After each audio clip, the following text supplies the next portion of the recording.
Yo, brother, you're on location with a Geek at Zolocon 2021. I'm Mark, a.k.a. the Little Black Dude. And I am here with a very creative gentleman. Would you introduce yourself, please? Hi, how you doing? I'm Walter Harris. Thanks for having me. Better known as Hammer of the Gods. Hammer of the Gods!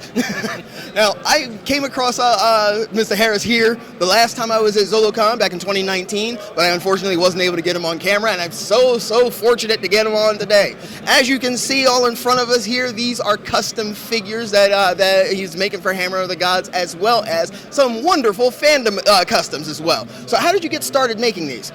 I've been customizing probably close to 25 years now, so I was one of those kids who was ripping his toys apart, rebuilding them, dropping them in boiling water. I've always been a maker and a creator, and luckily I had parents who were okay with me ripping apart toys, you know, using paint in the garage to try to craft stuff together. So, I mean, it's been a lifelong pursuit for me. I've been doing it since I was a kid. That is an amazing thing to hear. Yeah, thanks. One of my cousins used to do the same thing with G.I. Joe figures. Yeah. That was the first time I'd ever seen that they had rubber bands on the inside. I was like, whoa, that's freaking cool.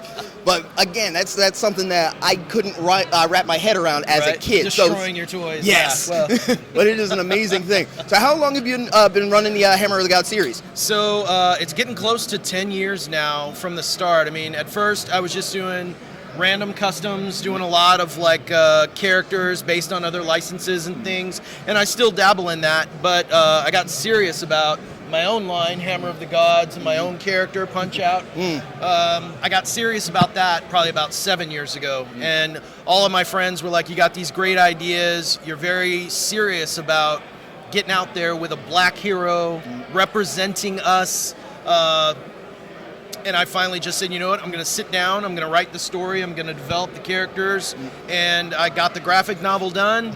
I, have a custom figure of Punch-Out, and now, we're looking at potentially moving into factory production. Oh, very nice. We've built up a small fan base, and enough people are clamoring to get their hands on a Punch-Out figure that the only way we think we can meet the demand is to go through a factory. So, oh man, so it's been awesome. Now, are you doing direct selling for these, or are you working with a retailer? We just direct sale. Retail, we haven't even thought about that, like trying to push these into shops. But we got like great vendors like Toy Cantina and other local guys that are into actually independent toy makers and into independent toys. They're happy to have that on their shelves right along with like real product from some of the big boys. That's what I'm talking about. Retail is a possibility at the more grassroots mom and pop level. So yeah, I sell direct though. You can go to hammerofthegods.com. See all the stuff that we have up for pre-order, and that's for the foreseeable future, mostly how you're going to be able to get our stuff through our site directly. Awesome.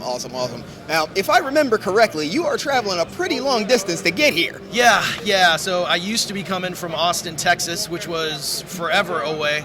I'm a little bit closer now. Now I live in Michigan, but it's still a good trek. If we drive it, it's about 14 hours. Goodness. And this time I flew. Much faster trip. Coming up in the world. It's either way been like just a long haul. So, but this is a great show. I've been here, I think this is my 4th or 5th Zolocon. And it's one of the shows that like I will go out of my way to get to, because this is where you get the real fans. This is where you get, guys who are true blue vintage collectors. So if you're a collector, come over here. Yeah, I mean, you're missing out if you're not here. This is it, last day too, so. This is only my 2nd Zolocon, but I am excited every time I hear about it. I'm like, yes, I gotta get there. Oh man, I didn't know it was gonna be this weekend, so when a friend of mine told me it was gonna be this weekend, I was like, oh, we gotta get there. This is the show. Absolutely, I'm loving every bit of it. I walk around here and I see my childhood jump up, which is exactly why I met you. Because well, it's not only your childhood, you see stuff that you never saw as a child. Yes. Like, I'm a lifelong collector, and every time I come to the show, I either see something that I've only seen pictures of online, but never ever been able to like hold it in my hands, or I see something I never even knew was made. So that's the other great thing about this show, is it's just like the stuff you bump into, you're like, I had no idea they made that like gift set for birthday parties back in '82, but you can find stuff like that here. That is good stuff, man. Yeah. So let's talk a little bit more about the figures here. Yeah. Because you have a bunch of different stuff going on here. Now, you said that you had your your original line.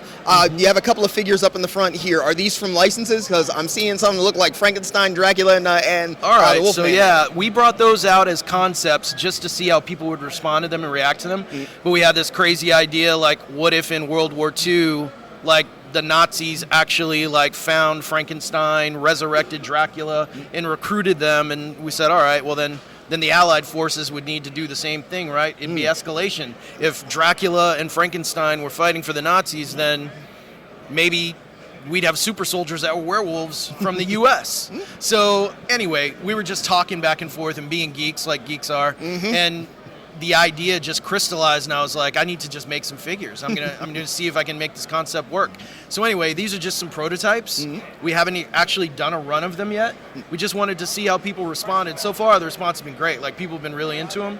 So we'll probably end up doing something with them. We'll probably end up doing like a 30 or 50 figure run. Oh, wow. I need to do a mummy and a creature to go with these guys. But then after we have that full set of, like, you know, Universal-esque monsters done in a World War II format, then yeah, we'll probably push them out in a run. So yeah, that's the story behind those guys. Very, very cool. Is there a figure or a license that you find as your your dream license? I know where you're going, and it's this. So yeah, all my life I've been a fan of the Dungeons and Dragons cartoon. I played the game when I was a kid. I was into that. I had the LJN figures that were done. I was into that, but my true love was the Dungeons and Dragons cartoon. Yes. To this day, holds up as one of the best 80s cartoons ever done. Can't disagree with it. I can't believe they never made a toy line. Like, it baffles me that we never got those toys. Almost everybody I talked to on the playground was into the show. If we would have had toys, we would have been all over them. Everybody would have been all in, would have clamored for a whole collection.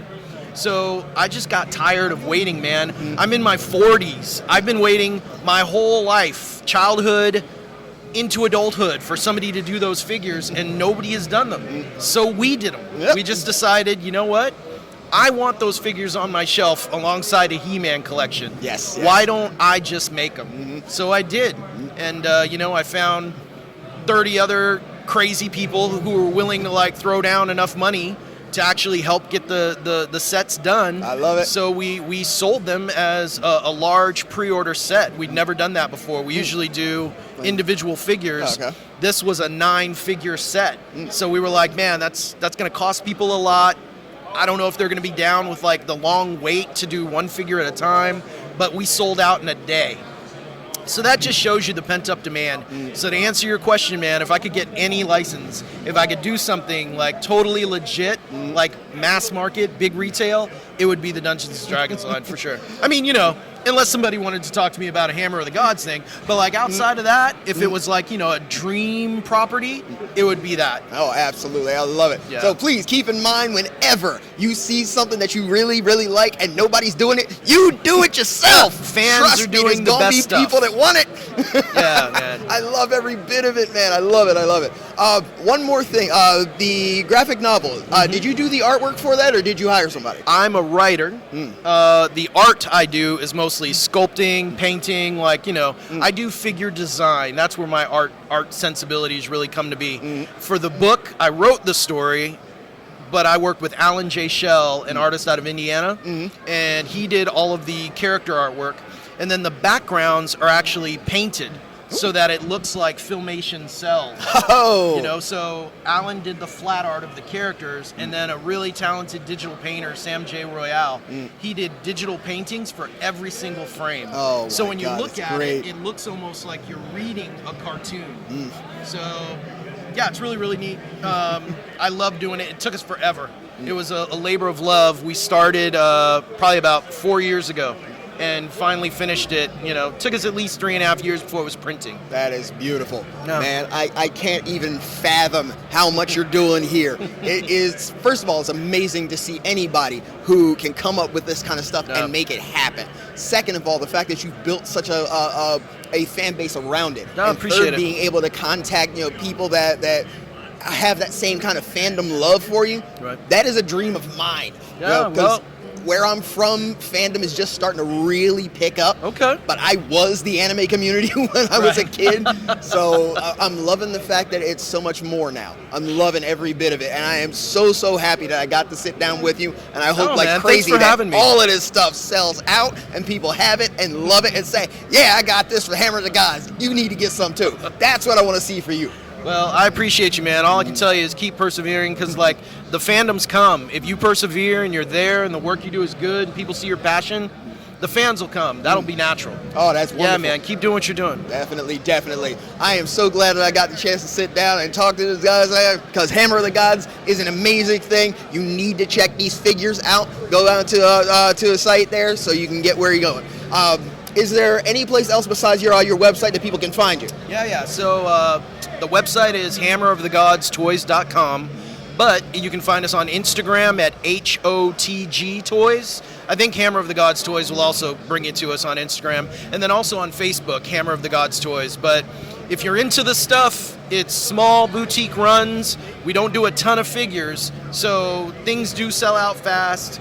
The best way to follow us is on Instagram, because that's where we do a lot of our advertising, and that way you make sure you don't miss any drops.